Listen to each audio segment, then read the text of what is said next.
La cámara graba, sonido graba.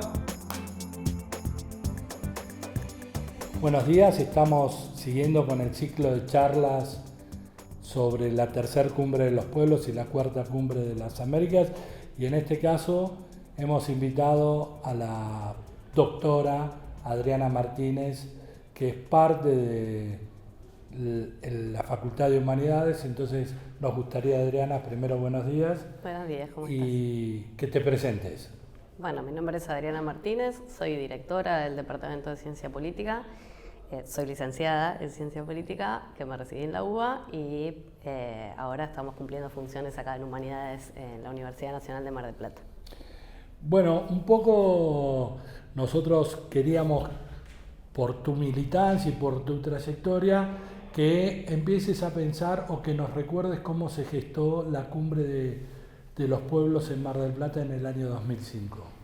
Sí, cómo se gestó no lo tengo tan claro. Yo cumplía un rol de militancia en Mar del Plata, había vuelto a Mar del Plata después de estudiar en Buenos Aires y militar en Buenos Aires en el PC durante 5 años. Vengo a Mar del Plata y en ese momento, yo vuelvo en mitad del 2004, en 2005 era la secretaria de la FEDE y se empieza a organizar varios meses antes de la cumbre de los pueblos. Ya se sabía que iba a ser, o por lo menos se rumoreaba que Mar del Plata podía ser una sede, y que iba a haber en ese momento pensado como una contracumbre. O sea, había que organizarla en las organizaciones populares, porque en principio nuestra postura era de resistencia a que se hiciera en Mar del Plata la cumbre de las Américas, por lo que significaba la visita de Hugo y demás.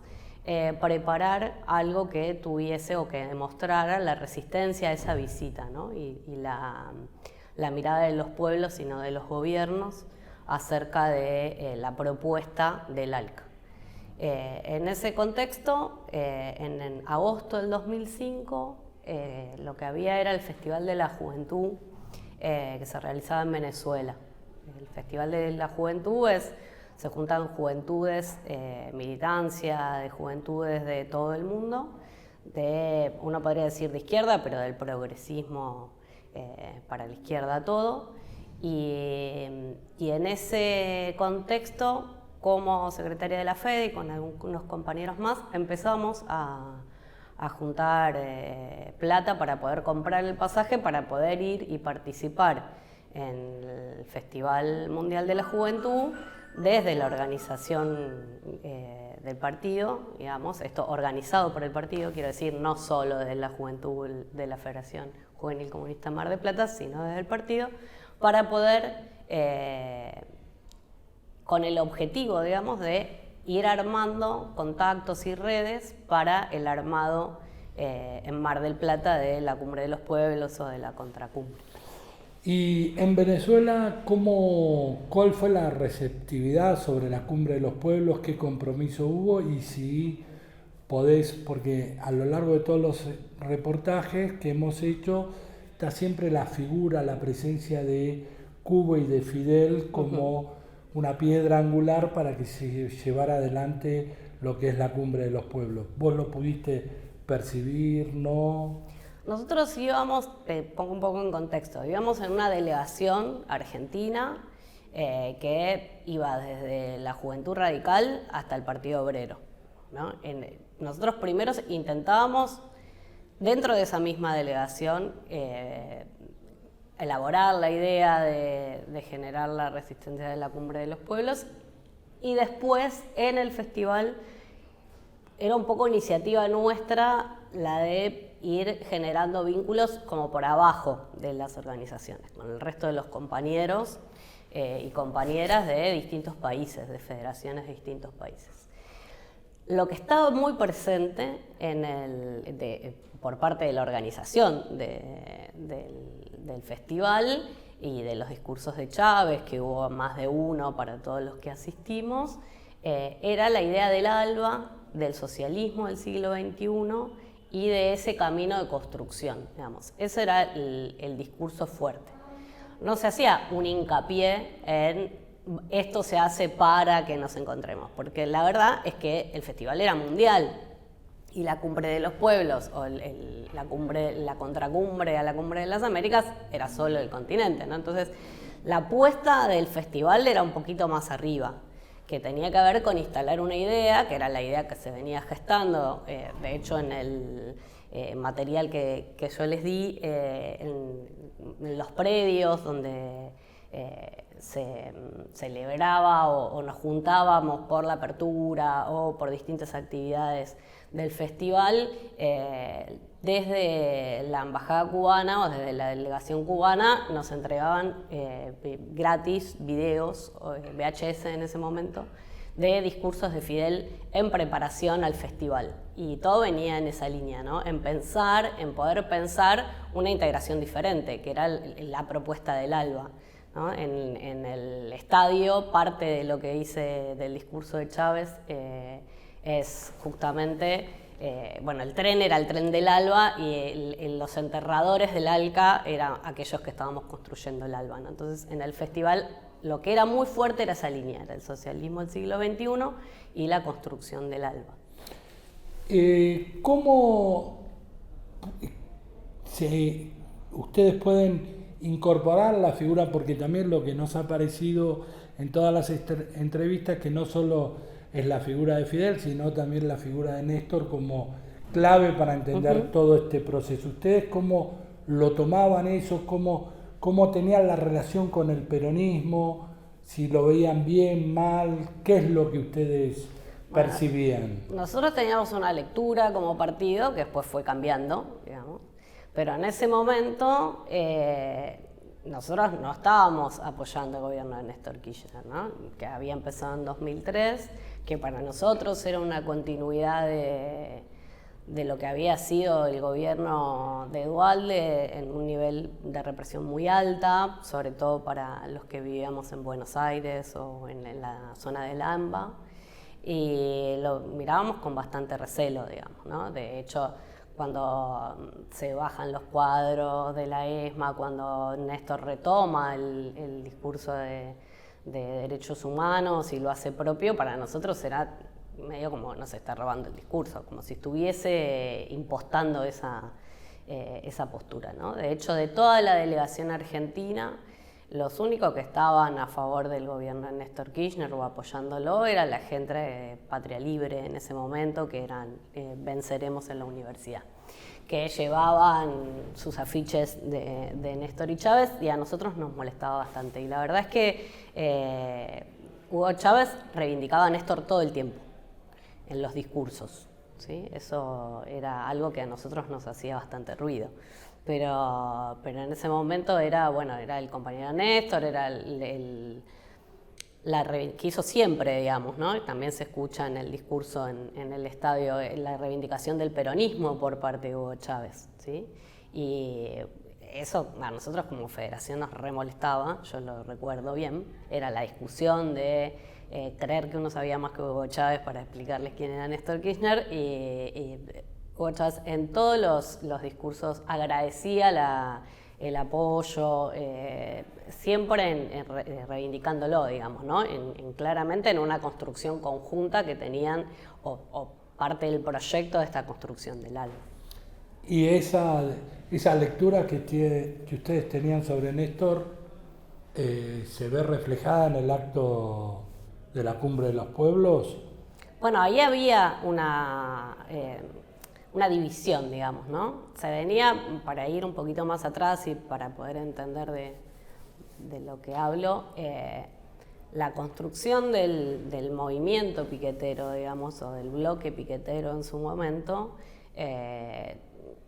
tiene inicios en La Matanza, tiene inicios de la mano o casi de la cabeza de Elía, ¿sí? Al que se fueron sumando distintas agrupaciones, y con el gobierno de Néstor Kirchner sucede en todo el campo popular una escisión, digamos, ¿no? Entre los que les parecía que era un proyecto a apoyar y los que creían que era continuidad de lo mismo, sobre todo primero con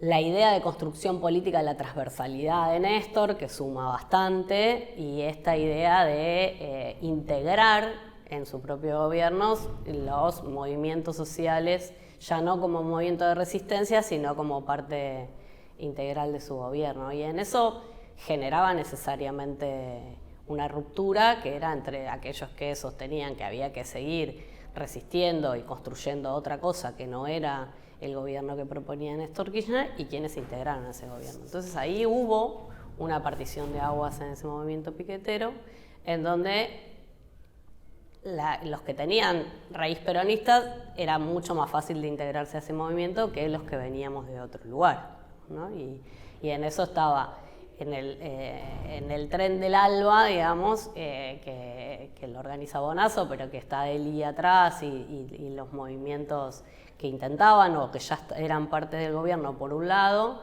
y todo el resto del movimiento piquetero por el otro, digamos. Eso se veía. Digo lo del movimiento piquetero porque era una figura relevante en la construcción popular de fines de los 90 y la crisis del 2001, digamos, ¿no? Y todo lo que generó esa ruptura y crisis de representación. En eso el movimiento piquetero era una figura importante, como resistencia. De hecho, ustedes no marcharon por la Avenida Independencia. Como partido no marchamos por la Avenida Independencia. Nosotros directamente fuimos al estadio. Bien. Sí éramos parte, digamos, ahí había como tres posibles acciones en ese conjunto. Era una, marchar por la Avenida Independencia, que era la oficial, digamos, la marcha oficial, para participar en el acto en el estadio.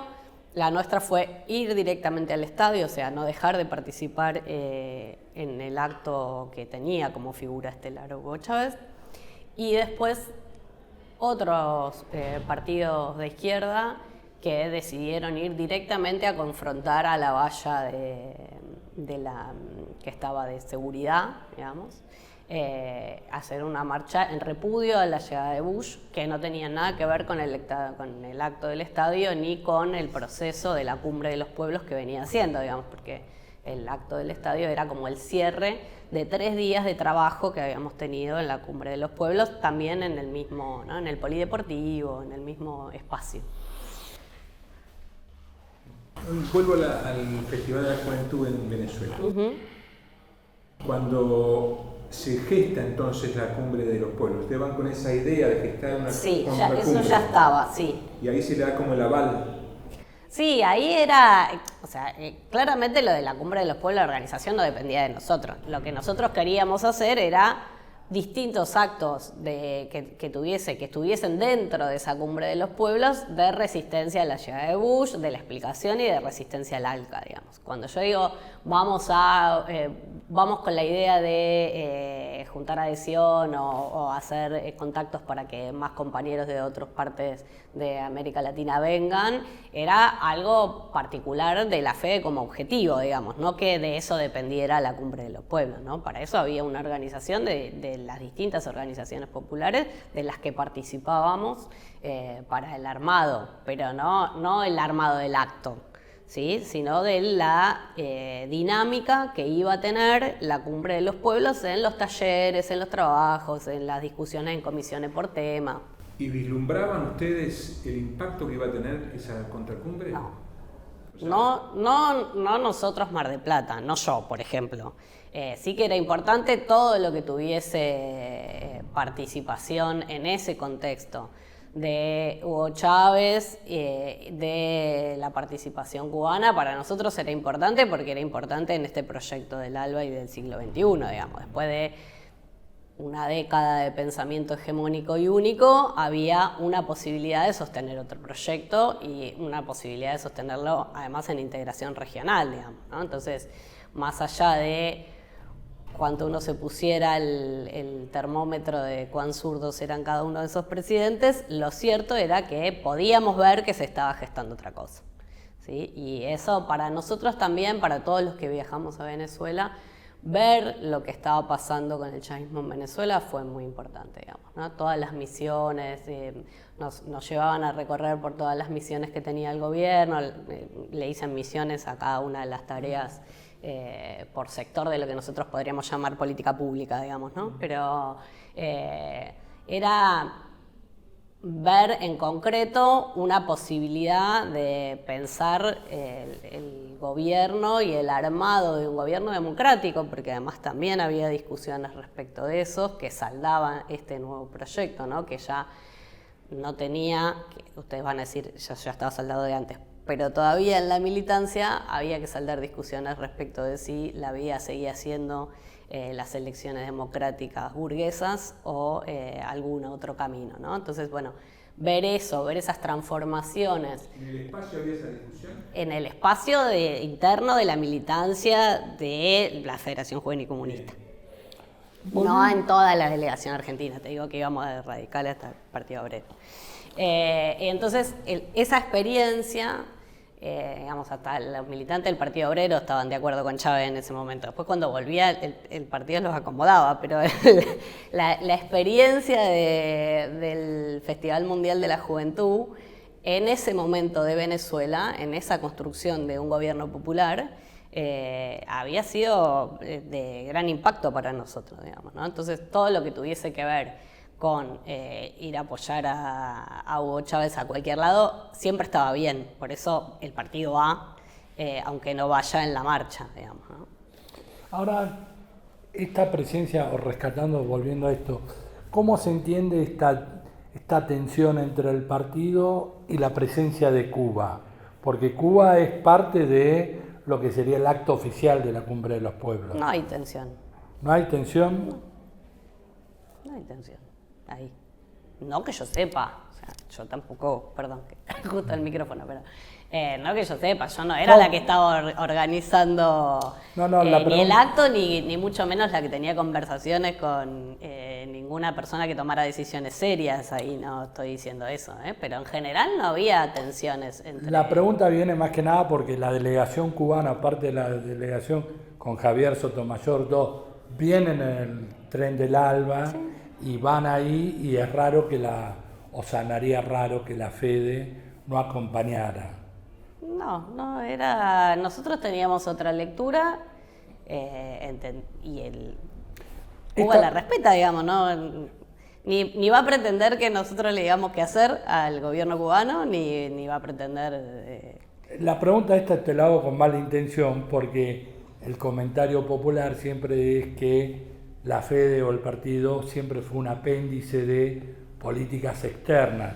Bueno, acá se demuestra que tenía autonomía. Así que no tiene que ver con que Patricio no tenga Patricio Echegaray, en ese momento secretario del partido, no tuviese diálogo directo con Fidel, pero no era la lectura. Digo, después vuelvo, eso fue cambiando. Absolutamente. Y también hay que entender que la militancia venía de un proceso que no siempre cambia al mismo momento que el dirigente entiende que va por otro lado, digamos, ¿no? Entonces, ahí también hubo distintas tensiones al interior de la organización respecto de que había que acompañar el kirchnerismo o no había que acompañar el kirchnerismo. Digamos, si vos venís de un proceso en donde venías desde el que se vayan todos hasta tener que presentarte a elecciones, que eso ya había sido un golpe duro, digamos, ¿no? En el 2003.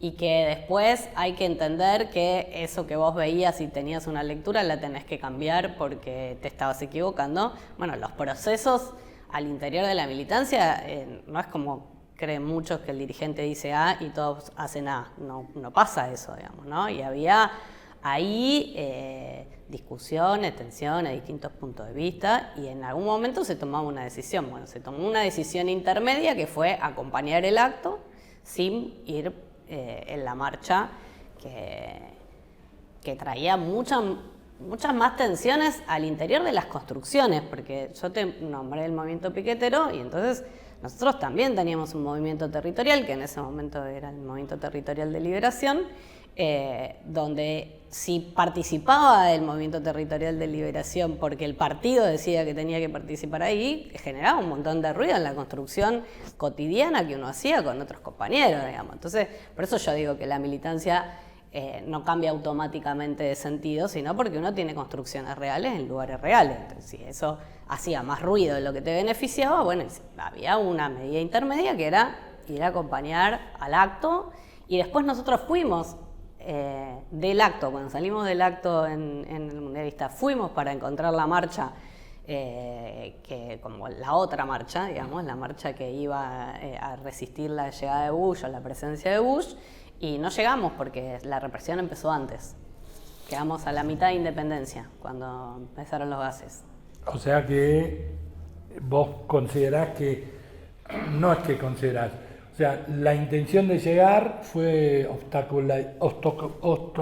Obstaculizada. Exactamente, por la represión que era alta. Sí, no llegamos porque tuvimos que correr nosotros también, digamos. Ya estaban corriendo los que estaban ahí, tuvimos que, sí, no llegamos. No llegamos porque nosotros veníamos lo que priorizamos fue el cierre de la Cumbre de los Pueblos, que era nuestra apuesta, con la presencia de Hugo Chávez, que era lo que a nosotros nos interesaba. Te hago dos o tres preguntas de lo que hemos... ¿Cómo vieron la ruptura del CTA? Porque también ocurre en Mar del Plata en ese momento, que tiene que ver con esta lógica que vos estás planteando, quiénes acompañaban a la transversalidad del kirchnerismo y quién no. ¿Qué lectura hacían ustedes en ese momento? Pero es que era la misma discusión en todos lados, digamos, ¿no? En la misma discusión que había tenido yo en la agrupación en la universidad antes de venir a Mar del Plata, donde teníamos compañeros que eran peronistas de izquierda y que cuando surgió el gobierno de Néstor Kirchner vieron ahí un proyecto que los representaba más que el nuestro, porque la idea del partido en ese momento era trabajar en movimientos, no era solo la militancia de la FED. Entonces construías con otros compañeros que no pertenecían al partido. Y esa división nos cruzó en todos los movimientos. En la CTA también, digamos, ¿no? Si yo te digo, digamos, la representación quizás reducida de este ejemplo de las marchas, digamos, en ese momento, era, si vos ibas en la oficial, vos no te oponías a la llegada de Bush como en ese criterio, ¿no? Era top Bush, fuera Bush, todo lo que quieran, pero esa marcha acompañaba al gobierno. Todo lo demás era lo que se oponía al gobierno. Y en esa disputa o en esas diferentes miradas acerca del gobierno de Néstor Kirchner, se iban rompiendo todas las organizaciones populares que existían. O se iban rompiendo en el sentido de se iban alineando a una cosa o a la otra. Y con la CTA pasó un poco eso, digamos, también, porque era la unión que había, o la necesidad de unirse que había generado la crisis del 2001 y reconstruir la representación en la Argentina, con el proyecto de Néstor Kirchner, eso se veía otra vez cuestionado y con diferentes posiciones. ¿Y eso se aceleró después de la cumbre? Esos ruidos internos. No sé si tiene que ver la cumbre en eso, digamos. El impacto de la cumbre. Lo que se profundiza es el querer pertenecer a un gobierno que vos considerás que es popular o que vos no considerás que es popular, digamos. Me parece que la discusión iba más por ahí, que no tenía tanto que ver con... En ese momento, cuando Hugo Chávez dice que acá enterramos el ALCA y demás, yo creo que no teníamos la dimensión de lo que estaba ocurriendo, ¿no? Y que cuando se empezó a avanzar en esa integración real, digamos, cuando se arma otro tipo de integraciones, cuando se intenta armar CELAC, cuando se le da cuerpo a distintos proyectos de integración, bueno, ahí empieza a jugar fuerte y se ve el rol de los gobiernos. Y internamente, para mí, todas esas rupturas tenían que ver internamente con lo que pasaba con el gobierno de Néstor Kirchner. Y bueno, sumado a nosotros nos ponía siempre como internacionalistas, digamos, en un lugar medio incómodo entre lo que pasaba dentro y lo que veíamos que aportaba para la integración regional, digamos, en ese proyecto que nosotros pensábamos que era el socialismo del siglo XXI, al que le había que darle contenido. Estaba claro que era una consigna en el momento que nosotros vamos al Festival Mundial de la Juventud, como no encontrabas en ningún lado que dijera el estatuto de lo que era el socialismo del siglo XXI. Pero bueno, ese era nuestro objetivo en ese momento. Entonces, todo lo que aportara para otra vez el resurgir del concepto de la patria grande, bueno, estaba bien, pero teníamos las contradicciones internas de que no seguía pareciendo que era el PJ gobernaba, digamos, y nosotros no estábamos de acuerdo con el proyecto del PJ. Cosa que cambia, el Partido Comunista termina integrándose al proyecto kirchnerista, digamos, ¿no? En 2010, después de la crisis del campo, digamos, ¿no? Que era el chiste que nos habíamos acercado nosotros y perdieron. Pero era un poco, yo creo que todas las divisiones de las distintas organizaciones populares se vieron atravesadas por esa... Siguiendo con esta pregunta, nosotros como producto de este trabajo consideramos como hipótesis que la Cumbre de los Pueblos marca el momento de mayor logro de los movimientos sociales en resistencia a lo que es la cumbre, a lo que es el ALBA y lo que es el consenso de Washington, partiendo, si querés, de algo que se empieza a gestar con el Caracazo en América Latina y tiene distintos recorridos, y la Cumbre de los Pueblos es cuando su momento de más esplendor. Y esta es una pregunta a vos como politicóloga, lo que sostenemos es que a partir de la Cumbre de los Pueblos, esta resistencia deja de ser de abajo para arriba y es cooptada por los movimientos políticos y burocratizada. ¿Qué te parece parte de sí, esto? Voy a tener algún... no sé si burocratizada es la palabra que yo usaría por una cuestión técnica, digamos. Pero sería bueno sí institucionalizada. Institucionalizada. Digamos, ¿no? Sí, institucionalizada. Porque, bueno, ahí hay distintas miradas, que puede ser la institucionalización, o sea, si vos te presentás a elecciones y querés ganar gobiernos, institucionalizás los conflictos, digamos, ¿no? Porque si vos ganaste, ¿sí? Saquemos Argentina, Lula, 5 intentos, viene del PT, tiene, no se le puede discutir que son los mismos integrantes de Porto Alegre, del foro, de los inicios de la construcción de esa base que hace a la Cumbre de los Pueblos. Y gana un gobierno, ¿no institucionaliza eso? Digamos, ¿no institucionaliza ese proyecto? ¿Se entiende lo que quiero decir? Digamos, y decís, bueno, deja de ser de abajo para arriba. Y sí, porque la idea es que ganaste el arriba para esos proyectos, digamos. Es una tensión, a eso es a lo que voy. Porque me parece que ahí es más complejo que pensarlo de arriba para abajo, de abajo para arriba. Porque esos gobiernos que institucionalizan los proyectos, es bienvenido sea que el que vos tenés de presidente quiera retomar ese tipo de proyecto de integración, ¿no? Lo que se ve en el debate, de lo que yo estuve viendo, los materiales que ustedes recopilaron, del debate en la Cumbre de las Américas, ¿no? Presidentes que están a favor de un proyecto de integración como el ALCA y presidentes que están en contra de ese tipo de integración y con un proyecto distinto. Bueno, eso necesariamente se institucionaliza. Lo que no sé si está mal que se institucionalice. Hay que ver qué pasa con la construcción popular cuando esos gobiernos dejan de ser gobiernos. Digamos, a mí me parece que la contradicción más fuerte ahí es, bueno, vos institucionalizás y neutralizás resistencia, porque sos cabeza, digamos, ¿no? Y cuando vos perdés el gobierno, ¿qué pasa con esa resistencia? ¿Qué pesa todo cero? ¿No? Me parece que ahí, que es un poco en el momento que estamos ahora, ¿no? A mí no me parece mal que se institucionalice, porque son los proyectos que podés lograr, digamos, si siempre lo vas a hacer desde abajo y la construcción siempre tiene que ser horizontal, para que te presentes a elecciones. Entonces, bueno, esas contradicciones tiene el movimiento popular, ¿no?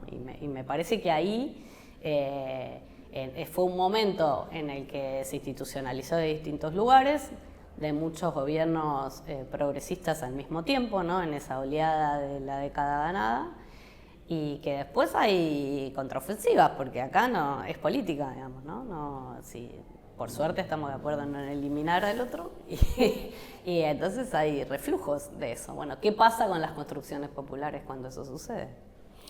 La otra pregunta, y es un poco que nos lo han dicho varios, era que, y rescatando algunas cosas de la cumbre de los pueblos, era la alegría de todos los participantes de ver eso como algo esperanzador. ¿Vos compartís esa visión o no?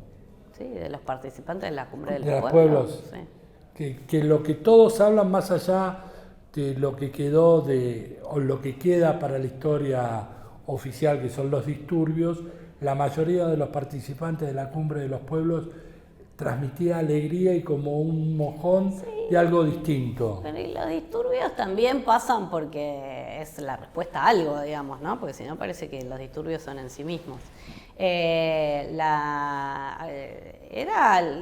Porque era una participación también entre nosotros, digamos. No estábamos confrontando con nadie en la cumbre de los pueblos, confrontábamos a nivel general, a nivel de idea, pero en todo el desarrollo de la cumbre de los pueblos era entre compañeros y compañeras, digamos, ¿no? Entonces, lo mismo la marcha, lo mismo el acto, bueno, era mostrar una resistencia a algo, pero que no dejaba de ser entre nosotros. La parte del disturbio es un enfrentamiento hacia la fuerza de seguridad, digamos. Me parece que es otro escenario, que formó parte de todo eso, pero sí, claro que era de alegría. Nosotros también veníamos muy castigados, digamos, ¿no? La mayoría de los pueblos de América Latina de una década del 90 muy difícil y en el caso de la Argentina de la crisis del 2001, de tratar de buscarle una salida, una construcción, y eso parecía ser la construcción, digamos, ¿no? Una alternativa o un momento de los pueblos y no de una élite dirigente. Lo que pasa, me parece que Alejandro lo que te quiere señalar es que lo que ha quedado instalado como memoria de lo que pasó hace 20 años es Chávez no al ALCA, disturbios. Y todo lo demás, se perdió. No está. Que una de nuestras hipótesis es que esa institucionalización de la que vos te referiste frenó esa alegría. Y la institucionaliza. Justamente, lo que hace la institucionalización es generar rutina, organización, protocolo de proceder para lograr un objetivo, una misión, digamos. Entonces, bueno, sí, eso en general no tiene mucha alegría, que es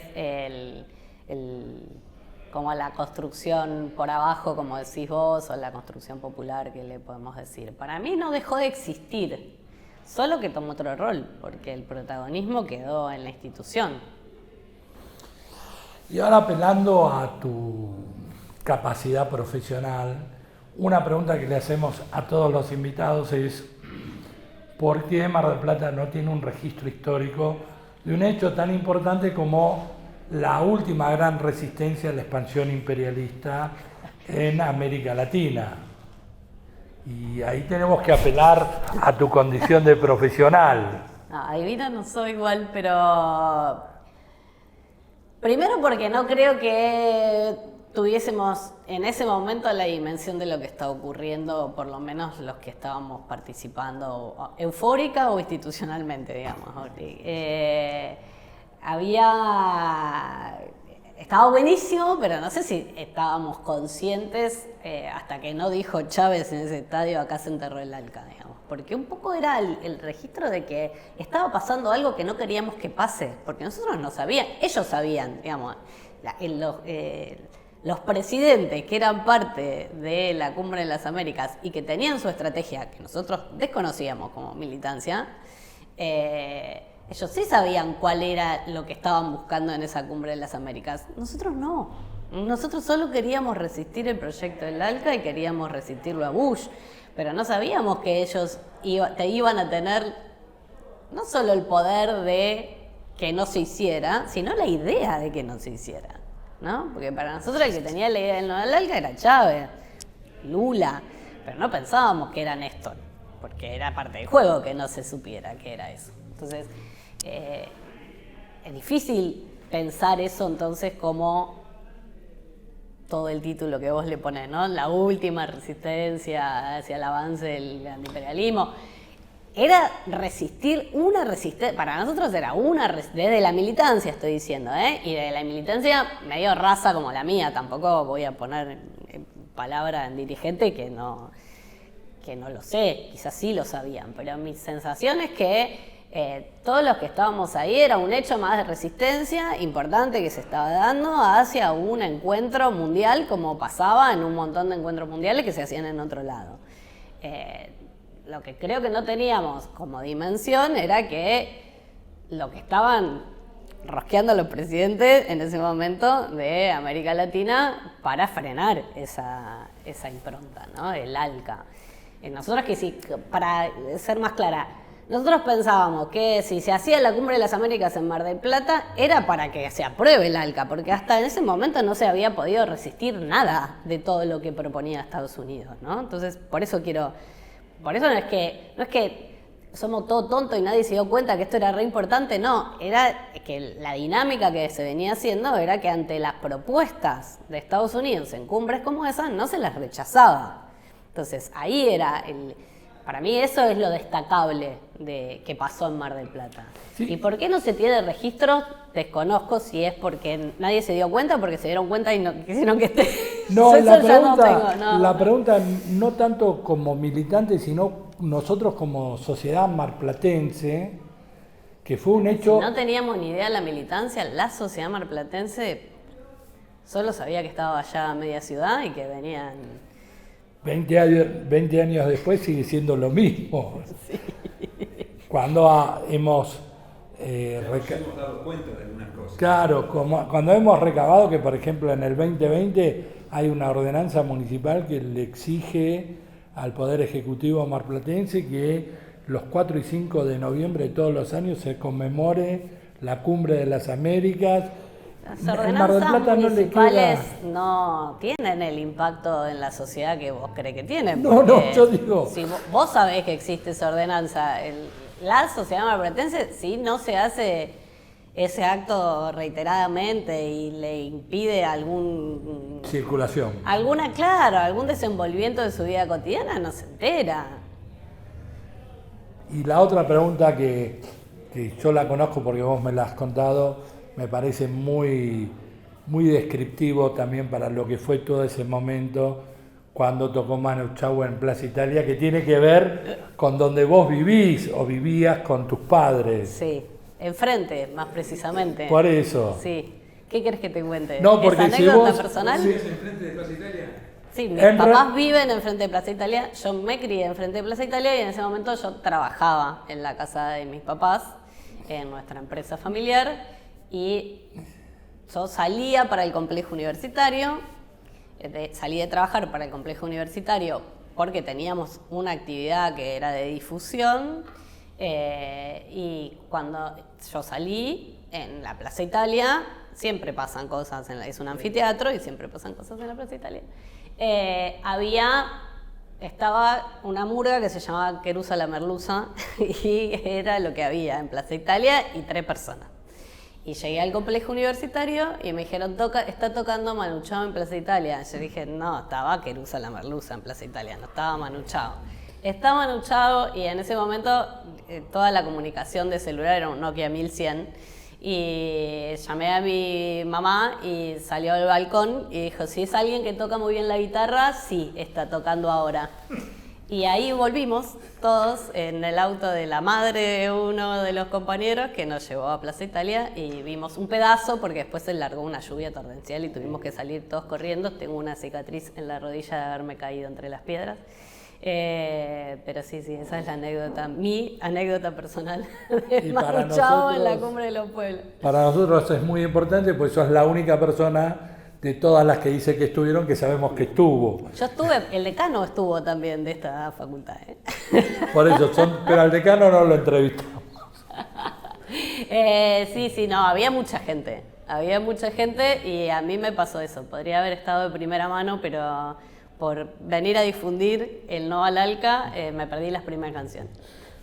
Bueno, Me parece que fue muy rico el reportaje y te Bueno, agradecemos mucho, Adriana. Les agradezco a ustedes, así me hacen recordar otros momentos.